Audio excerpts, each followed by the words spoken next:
ಇದು one India Kannada. ನಾನು ಪ್ರತಿಮಾ. ವೀಕ್ಷಕರೇ, ವಿಜಯ್ ಮಲ್ಯ ಯಾರು ಅಂತಂದ್ರೆ ಆಲ್ಮೋಸ್ಟ್ ಎಲ್ಲ ಭಾರತೀಯರಿಗೂ ಗೊತ್ತು ಅಂತ ಹೇಳ್ಬೋದು. ಗೊತ್ತಿಲ್ಲದೆ ಇರೋರು ತೀರಾ ಕಮ್ಮಿ. ಯಾಕಂದ್ರೆ ಬ್ಯಾಂಕ್ಗಳಲ್ಲಿ ಕೋಟಿಗಟ್ಟಲೆ ಸಾಲ ಮಾಡಿ ಪಂಗನಾಮ ಹಾಕಿ ದೇಶ ಬಿಟ್ಟು ಪರಾರಿಯಾಗಿರೋ ಕಳ್ಳ ಅನ್ನೋ ಹಣೆಪಟ್ಟಿಯನ್ನ ಹೊತ್ಕೊಂಡು ಈಗಲೂ ಕೂಡ ಲಂಡನ್ನಲ್ಲಿ ವಾಸ ಮಾಡ್ತಾ ಇದ್ದಾರೆ. ಈಗ ಇವರ ವಿಚಾರ ಯಾಕೆ ಮುನ್ನೆಲೆಗೆ ಬರ್ತಾ ಇದೆ ಅಂತಂದ್ರೆ, ಮಾಧ್ಯಮಗಳಿಂದ ಯಾವಾಗಲೂ ದೂರ ಇರ್ತಿದ್ರು. 2016ರಲ್ಲಿ ಅವರು ದೇಶ ಬಿಟ್ಟು ಹೋಗಿದ್ದು ಲಂಡನ್ಗೆ.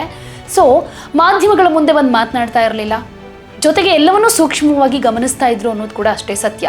ಹೀಗಿರುವಾಗ RCB ಕಪ್ ಗೆದ್ದ ಆದಮೇಲೆ ಈಗ ಇದೇ ಸಂದರ್ಭದಲ್ಲಿ ಇವರು ಮಾಧ್ಯಮದ ಮುಂದೆ ಬಂದು ಕಾಣಿಸ್ಕೊಂಡಿದ್ದಾರೆ ಅಂತಂದ್ರೆ ಏನಿರಬಹುದು ಅನ್ನೋ ಕುತೂಹಲ ಎಲ್ಲರಲ್ಲೂ ಇರುತ್ತೆ. ಸೊ ಸುದೀರ್ಘ 4 ಗಂಟೆಗಳ ಕಾಲದ ಪಾಡ್ಕಾಸ್ಟ್ ಅದು. ರಾಜ್ ಶಮಾನಿ ಅನ್ನೋ ಫೇಮಸ್ ಯೂಟ್ಯೂಬರ್ ನಡೆಸ್ಕೊಟ್ಟಂತಹ ಪಾಡ್ಕಾಸ್ಟ್ನಲ್ಲಿ ಭಾಗಿಯಾಗಿ ತುಂಬಾ ವಿಷಯಗಳ ಬಗ್ಗೆ ಮಾತಾಡಿದ್ದಾರೆ. ರಾಜಕೀಯ ವಿಷಯಗಳ ಬಗ್ಗೆ ಮಾತಾಡಿದ್ದಾರೆ, ಬಿಸ್ನೆಸ್ ಬಗ್ಗೆ ಮಾತಾಡಿದ್ದಾರೆ, ಅಧಿಕಾರಿಗಳ ಬಗ್ಗೆ ಮಾತನಾಡಿದ್ದಾರೆ, ರಾಜಕಾರಣಿಗಳ ಬಗ್ಗೆ ಮಾತಾಡಿದ್ದಾರೆ, RCB ಬಗ್ಗೆ ಮಾತಾಡಿದ್ದಾರೆ. ಹಾಗೆ ಏನೇನು ಕಷ್ಟ ಅನುಭವಿಸಿದೆ, ಕಷ್ಟ ಕಾಲದಲ್ಲಿ ಯಾರ್ಯಾರು ನನಗಾದ್ರು ಅನ್ನೋ ಕೆಲವೊಂದು ವಿಚಾರಕ್ಕೆ ಸಂಬಂಧಪಟ್ಟ ಹಾಗೆ ಮಾತಾಡೋದ್ರ ಜೊತೆಗೆ ಇಷ್ಟೊಂದು ಸಾಲ ಮಾಡಿ ಪರಾರಿಯಾಗಿದ್ದಾನೆ ಅದು ಇದು ಅಂತೆಲ್ಲ ಹೇಳ್ತಾ ಇದ್ದಾರಲ್ಲ, ಮಾಧ್ಯಮದವರು ನನ್ನ ಮೇಲೆ ಏನೇನು ಆರೋಪ ಮಾಡಿದ್ರು, ಯಾವುದು ಸತ್ಯ ಯಾವುದು ಸುಳ್ಳು, ಎಷ್ಟು ಕೋಟಿ ಸಾಲ ಮಾಡಿದ್ದೆ, ಏನೇನಾಯಿತು, ಇದೆಲ್ಲವನ್ನ ಕೂಡ ವಿವರವಾಗಿ ಮಾತನಾಡಿದ್ದಾರೆ. ಸೊ ವಿಜಯ್ ಮಲ್ಯ ಅವರು ಈ ಪಾಡ್ಕಾಸ್ಟ್ನಲ್ಲಿ ಯಾವೆಲ್ಲ ಅಂಶಗಳ ಬಗ್ಗೆ ಮಾತನಾಡಿದ್ರು, ಏನೇನು ಸ್ಫೋಟಕ ವಿಚಾರ ರಿವೀಲ್ ಆಯಿತು, ಇದರಿಂದ ಅವ್ರು ಹೇಳಿದ್ದೆಲ್ಲವೂ ಸತ್ಯನಾ ಸುಳ್ಳ, ಅದ್ರ ಬಗ್ಗೆ ಒಂದಷ್ಟು ಮಾಹಿತಿಯನ್ನ ಈ ವಿಡಿಯೋದಲ್ಲಿ ಕೊಡ್ತಾ ಇದ್ದೀನಿ. ಈ ವಿಡಿಯೋವನ್ನ ಕಂಪ್ಲೀಟ್ ಆಗಿ ನೋಡಿ. ಸೊ ವಿಜಯ್ ಮಲ್ಯ ಅವರು ಯಾವ ರೀತಿ ನಷ್ಟ ಆಯಿತು ನನ್ನ ಬಿಸ್ನೆಸ್ ಅನ್ನೋದ್ರ ಬಗ್ಗೆ ಇವರು ಮಾತನಾಡಿದ್ದಾರೆ. ಸೊ ಅದ್ರ ಬಗ್ಗೆನೇ ಹೇಳೋದಾದ್ರೆ, ಈ ಪಾಡ್ಕಾಸ್ಟ್ನಲ್ಲಿ ಆ ವಿಚಾರದ ಬಗ್ಗೆ ಏನು ಹೇಳಿದ್ರು, ಸಾಲದ ವಿಚಾರವಾಗಿ, ಬ್ಯಾಂಕ್ಗಳ ವಿಚಾರವಾಗಿ, ಮಾಧ್ಯಮಗಳ ವಿಚಾರವಾಗಿ ಏನೇನು ಹೇಳಿದ್ರು ಅಂತ ಹೇಳೋದಾದ್ರೆ, ಮಾಧ್ಯಮಗಳು ಬೇಕಾದ ಹಾಗೆ ಸುದ್ದಿ ಮಾಡ್ತಾ ಇವೆ, ಇಲ್ಲ ಸಲ್ಲದ ಕಥೆಗಳನ್ನ ಕಟ್ತಾ ಇವೆ ಅಂತ ಹೇಳಿದ್ರು. ಹಾಗೆ ನನ್ನ ವಿಚಾರದಲ್ಲಿ ಬ್ಯಾಂಕ್ಗಳು ಅಪ್ರಾಮಾಣಿಕವಾಗಿ ನಡ್ಕೊಂಡಿವೆ ಅನ್ನೋ ವಿಚಾರದ ಬಗ್ಗೆ ಕೂಡ ಮಾತಾಡಿದ್ರು. ಇನ್ನು ಪ್ರಮುಖವಾಗಿ ಕಿಂಗ್ ಫಿಶರ್ ಏರ್ಲೈನ್ಸ್ ಅನ್ನ ಕ್ಲೋಸ್ ಮಾಡಿದ್ಯಾಕೆ ಅನ್ನೋದ್ರ ಬಗ್ಗೆ ಹೇಳ್ಕೊಂಡಿದ್ದಾರೆ. 2008ರಲ್ಲಿ ಜಾಗತಿಕ ಹಣಕಾಸು ಬಿಕ್ಕಟ್ಟು ಶುರುವಾಗಿ ಕಿಂಗ್ ಫಿಶರ್ ಏರ್ಲೈನ್ಸ್ ಸಂಕಷ್ಟಕ್ಕೆ ಸಿಕ್ಕಾಕೊಳ್ತು. ಬಹಳ ದೊಡ್ಡ ಏರ್ಲೈನ್ಸ್ ಆಗಿದ್ರಿಂದ ಅದನ್ನ ಆ ಸ್ಥಿತಿಯಲ್ಲಿ ನಡೆಸೋದಕ್ಕೂ ಕೂಡ ಆಗ್ತಾ ಇರಲಿಲ್ಲ. ಅಂದಿನ ಟೈಮ್ನಲ್ಲಿ ಫಿನಾನ್ಸ್ ಮಿನಿಸ್ಟರ್ ಆಗಿದ್ದ ಪ್ರಣಬ್ ಮುಖರ್ಜಿ ಅವರನ್ನ ಮೀಟ್ ಮಾಡಿ ಒಂದಷ್ಟು ಮಾತಾಡಿದೆ. ವಿಮಾನಗಳ ಹಾರಾಟ ಹಾಗೆ ಉದ್ಯೋಗಿಗಳ ಸಂಖ್ಯೆ ಕಮ್ಮಿ ಮಾಡ್ತೀನಿ ಅಂತ ಹೇಳಿದ್ರು ಅದಕ್ಕೆ ಪ್ರಣಬ್ ಮುಖರ್ಜಿ ಒಪ್ಲಿಲ್ಲ ಅನ್ನೋ ಮಾತನ್ನ ಹೇಳಿದ್ರು. ಹಾಗೆ ಈ ಸಂದರ್ಭದಲ್ಲಿ ವಿಮಾನ ಕಾರ್ಯಾಚರಣೆಗಳನ್ನ ಕಮ್ಮಿ ಮಾಡೋದು ಸರಿಯಲ್ಲ, ಬ್ಯಾಂಕ್ಗಳು ನಿಮ್ಗೆ ಸಪೋರ್ಟಿವ್ ಆಗಿರ್ತಾವೆ, ಸೊ ನೀವು ಇದನ್ನ ಕಂಟಿನ್ಯೂ ಮಾಡಿ ಅಂತ ಕೂಡ ಮುಖರ್ಜಿ ಅವರು ಹೇಳಿದ್ರು ಅನ್ನೋ ಮಾತನ್ನ ವಿಜಯ್ ಮಲ್ಯ ಹೇಳ್ಕೊಂಡಿದ್ದಾರೆ. ಅದಾದ ಮೇಲೆ 2013ರಲ್ಲಿ ತೀರಾ ನಷ್ಟ ಆಗಿ ಕಿಂಗ್ ಫಿಶರ್ ಏರ್ಲೈನ್ಸ್ ನಡೆಸೋದಕ್ಕಾಗ್ಲಿಲ್ಲ, ಸೊ ಕಂಪ್ಲೀಟ್ ಆಗಿ ಬಂದ್ ಆಯ್ತು ಅಂತ ಹೇಳಿದ್ರು. ಇನ್ನು ವೆರಿ ಮೇನ್ ಥಿಂಗ್, ಬ್ಯಾಂಕ್ಗಳಲ್ಲಿ ಮಾಡಿದ ಸಾಲ ಎಷ್ಟು, ಬ್ಯಾಂಕ್ಗಳು ಏನ್ ಹೇಳ್ಕೊಂಡಿವೆ, ಆದ್ರೆ ವಾಸ್ತವ ಏನು ಅನ್ನೋದ್ರ ಬಗ್ಗೆ ಕೂಡ ಮಾತಾಡಿದ್ದಾರೆ. ತಾನು ಬ್ಯಾಂಕ್ನಲ್ಲಿ ಸಾಲ ಪಡೆದಿದ್ದು ಎಷ್ಟು, ಹಾಗೆ ಎಷ್ಟು ಬಾಕಿ ಇದೆ ಅನ್ನೋ ಲೆಕ್ಕವನ್ನ ಕೂಡ ಅಲ್ಲಿ ಕೊಟ್ಟಿದ್ದಾರೆ ವಿಜಯ್ ಮಲ್ಯ ಅವರು. 4,000 ಕೋಟಿ ರೂಪಾಯಿ ಚಿಲ್ಲರೆಯಷ್ಟು ಸಾಲ ಇತ್ತು, ಬಡ್ಡಿ ಎಲ್ಲ ಸೇರಿಸಿ 6,200 ಕೋಟಿ ರೂಪಾಯಿ ಸಾಲ ಆಗಿತ್ತು. ಆದ್ರೆ 14,131 ಕೋಟಿ ರೂಪಾಯಿ ಮೌಲ್ಯದ ಆಸ್ತಿ ಪಾಸ್ತಿಗಳನ್ನ ಜಪ್ತಿ ಮಾಡಿಬಿಟ್ಟಿದ್ದಾರೆ. ನಾನು ಕೊಡಬೇಕಾಗಿದ್ದಂತ ಹಣಕ್ಕಿಂತ 1 to 2 ಅಷ್ಟು ಹಣವನ್ನ ವಸೂಲಿ ಮಾಡಿದ್ದಾರೆ ಅನ್ನೋ ಆರೋಪವನ್ನ ಕೂಡ ವಿಜಯ್ ಮಲ್ಯ ಮಾಡಿದ್ದಾರೆ. ಇನ್ನು ಭಾರತೀಯ ಮಾಧ್ಯಮಗಳಲ್ಲಿ ವಿಜಯ್ ಮಲ್ಯ ಅವ್ರ ಬಗ್ಗೆ ಯಾವ ರೀತಿಯಾದಂಥ ನಿರೂಪಣೆ ಬರ್ತಾ ಇದೆ, ಯಾವ ರೀತಿ ಜನರ ಅಭಿಪ್ರಾಯವನ್ನ ಚೇಂಜ್ ಮಾಡ್ತಾ ಇದ್ದಾರೆ, ಇಲ್ಲ ಸಲ್ಲದ ಕಥೆಗಳನ್ನ ಹೇಳ್ಕೊಳ್ತಾ ಇದ್ದಾರೆ, ಅವರಿಗೆ ಯಾವ ರೀತಿ ಅಭಿಪ್ರಾಯ ಬರುತ್ತೋ ಆ ರೀತಿ ಅಭಿಪ್ರಾಯವನ್ನ ಹೇಳ್ಕೊಂಡು ನನ್ನ ಮೇಲೆ ಜನರ ಅಭಿಪ್ರಾಯವನ್ನು ಕೂಡ ಚೇಂಜ್ ಮಾಡ್ತಿದ್ದಾರೆ ಅಂತ ಹೇಳಿದ್ದಾರೆ. ನನ್ನನ್ನ ಕಳ್ಳ, ದೇಶಭ್ರಷ್ಟ ಅಂತ ಮಾಧ್ಯಮಗಳು ಕರೀತಾ ಇವೆ.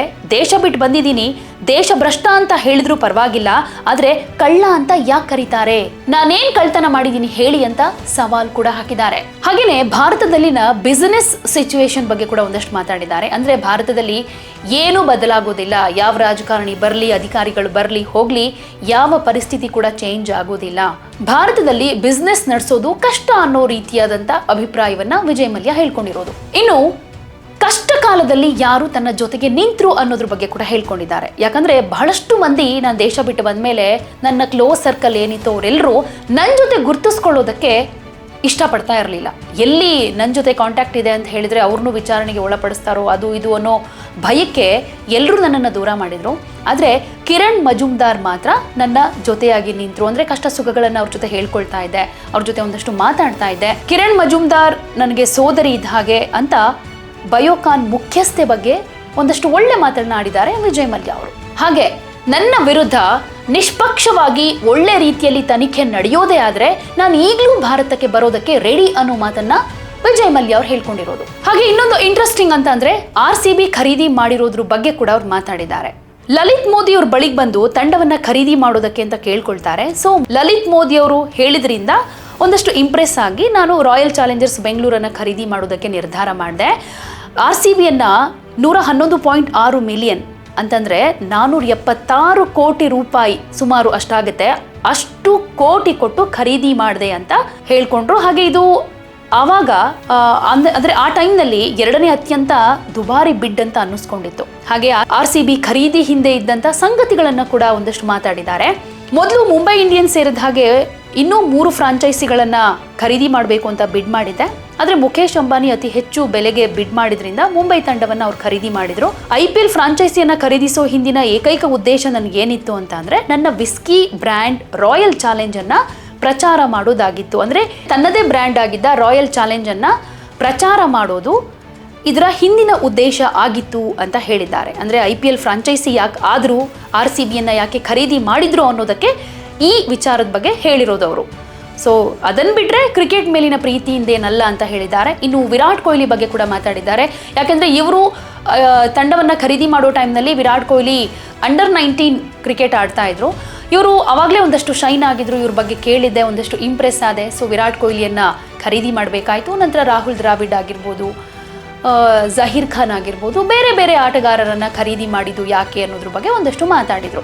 ಇನ್ನು ದೇಶ ಬಿಡೋದಕ್ಕೂ ಮುಂಚೆ ನಾನು ಅರುಣ್ ಜೇಟ್ಲಿ ಅವರ ಜೊತೆ ಫೋನ್ನಲ್ಲಿ ಮಾತಾಡಿದ್ದೆ ಅನ್ನೋ ವಿಷಯದ ಬಗ್ಗೆ ಕೂಡ ಅವರು ಈ ಪಾಡ್ಕಾಸ್ಟ್ ನಲ್ಲಿ ಹೇಳ್ಕೊಂಡಿದ್ದಾರೆ.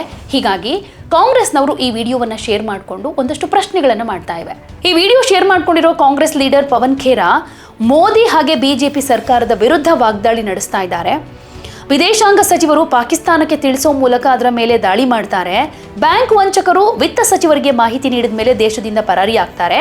ನರೇಂದ್ರ ಮೋದಿ ಅವರ ಇಡೀ ವ್ಯವಸ್ಥೆಯೇ ಇಲ್ಲಿ ಶರಣಾಗ್ತಾ ಇದೆ ಅಂತ ಟೀಕೆ ಮಾಡಿದ್ದಾರೆ. ಮಲ್ಯರಂಥ ವ್ಯಕ್ತಿಗಳು ತನಿಖೆಯಲ್ಲಿದ್ರು ಕೂಡ ಪರಾರಿಯಾಗೋದಕ್ಕೆ ಹೇಗೆ ಸಾಧ್ಯ ಆಯಿತು ಅಂತ ಪ್ರಶ್ನೆ ಮಾಡ್ತಿದ್ದಾರೆ. ಸೊ ವಿಜಯ್ ಮಲ್ಯ ಅವರು ಪರಾರಿಯಾಗೋದಕ್ಕೆ ಯಾವ ರೀತಿ ಸೆಂಟ್ರಲ್ ಗವರ್ಮೆಂಟ್ ಅವರಿಗೆ ಹೆಲ್ಪ್ ಮಾಡ್ತು ಅನ್ನೋದನ್ನ ಇಂಡೈರೆಕ್ಟ್ ಆಗಿ ಹೇಳೋ ಮೂಲಕ ಈಗ ಈ ವಿಚಾರವನ್ನ ಅವ್ರು ಹೇಳ್ಕೊಳ್ತಾ ಇರೋದ್ರಿಂದ ಈ ವಿಚಾರ ಈಗ ಮತ್ತೆ ರಾಜಕೀಯವಾಗಿ ಒಂದಷ್ಟು ವಿವಾದಗಳಿಗೆ ಎಡೆ ಮಾಡಿಕೊಡಬಹುದು. ಸೊ ನಿಜಕ್ಕೂ ವಿಜಯ್ ಮಲ್ಯ ಅವ್ರು ಹೇಳ್ತಾ ಇರೋದೆಲ್ಲ ನಿಜಾನಾ? ಯಾಕೆಂದ್ರೆ ಇಷ್ಟು ದಿನ ಕಣ್ಮರೆ ಆಗ್ಬಿಟ್ಟಿದ್ರು. ಸೋಷಿಯಲ್ ಮೀಡಿಯಾದಲ್ಲಿ ಒಂದಷ್ಟು ಹಬ್ಬ ಹರಿದಿನ ಅಂತ ಬಂದಾಗ ಒಂದಷ್ಟು ವಿಶ್ ಮಾಡ್ತಾ ಇದ್ರು. RCB ಟೀಮ್ ಆಡ್ತಾ ಇದ್ದಾಗ ಗೆದ್ದಾಗ ಒಂದಷ್ಟು ಚಿಯರ್ ಅಪ್ ಮಾಡೋ ರೀತಿಯಲ್ಲಿ, ಖುಷಿಯನ್ನ ವ್ಯಕ್ತಪಡಿಸೋ ರೀತಿಯಲ್ಲಿ ಸೋಷಿಯಲ್ ಮೀಡಿಯಾದಲ್ಲಿ ಒಂದಷ್ಟು ಪೋಸ್ಟ್ಗಳನ್ನ ಹಾಕ್ತಾ ಇದ್ರು. ಅದನ್ನ ಬಿಟ್ರೆ ಈಗ ಏಕಾಏಕಿ RCB ಕಪ್ ಗೆದ್ದ ಆದಮೇಲೆ ಮಾಧ್ಯಮದ ಮುಂದೆ ಬಂದು ಮಾಧ್ಯಮಗಳ ವಿರುದ್ಧ ಕೂಡ ಮಾತನಾಡಿದ್ದಾರೆ, ರಾಜಕಾರಣಿಗಳ ಬಗ್ಗೆ ಕೂಡ ಮಾತಾಡಿದ್ದಾರೆ. ಹಾಗೆ ಸಾಲ ಎಷ್ಟಿತ್ತು, ಎಷ್ಟು ವಸೂಲಿ ಮಾಡಿದ್ರು, ನಾನು ಕಳ್ಳ ಅಲ್ಲ, ನನ್ನನ್ನು ಯಾಕೆ ಹಾಗೆ ಹೇಳ್ತೀರಾ ಅಂತೆಲ್ಲ ಪ್ರಶ್ನೆ ಮಾಡ್ತಾ ಇದ್ದಾರೆ. ಅಂದರೆ ಸೊ ಮುಂದಿನ ದಿನಗಳಲ್ಲಿ ಇದು ಯಾವ ರೀತಿಯ ಬೆಳವಣಿಗೆಗೆ ಕಾರಣ ಆಗಬಹುದು? ನಿಷ್ಪಕ್ಷಪಾತವಾಗಿ ತನಿಖೆ ಆದರೆ ಭಾರತಕ್ಕೆ ಬರೋದಕ್ಕೆ ರೆಡಿ ಅಂತ ಹೇಳಿದ್ದಾರೆ ಅನ್ನೋದಾದ್ರೆ ಆ ಬೆಳವಣಿಗೆಗಳೇನಾದರೂ ಆಗೋ ಚಾನ್ಸಸ್ ಇದೆಯಾ ಇಲ್ವಾ ಗೊತ್ತಿಲ್ಲ. ಸೊ ಮಲ್ಯ ಅವರ ಹೇಳಿಕೆಗೆ ಸಂಬಂಧಪಟ್ಟ ಹಾಗೆ ಅವರು ಹೇಳ್ಕೊಂಡಿರುವಂತಹ ವಿಚಾರಗಳ ಬಗ್ಗೆ ಈಗ ರಾಜಕೀಯ ವಲಯದಲ್ಲೂ ಒಂದಷ್ಟು ಚರ್ಚೆಗಳಾಗ್ತಾ ಇರೋದ್ರಿಂದ, ಮೋದಿ ಸರ್ಕಾರದ ಮೇಲೆ ಒಂದಷ್ಟು ಆರೋಪಗಳು ಕೂಡ ಕೇಳಿ ಬರ್ತಾ ಇರೋದ್ರಿಂದ ಬಿಜೆಪಿ ಸರ್ಕಾರ, ಕೇಂದ್ರ ಸರ್ಕಾರ ಯಾವ ರೀತಿ ಇದನ್ನ ಸಮರ್ಥನೆ ಮಾಡಿಕೊಳ್ಳುತ್ತೆ, ನಿಜಕ್ಕೂ ಇವರನ್ನ ಭಾರತಕ್ಕೆ ಕರೆತರೋ ಪ್ರಯತ್ನವನ್ನ ಮತ್ತೆ ಮಾಡುತ್ತಾ, ಅದಾಗುತ್ತಾ, ಕಾದು ನೋಡೋಣ.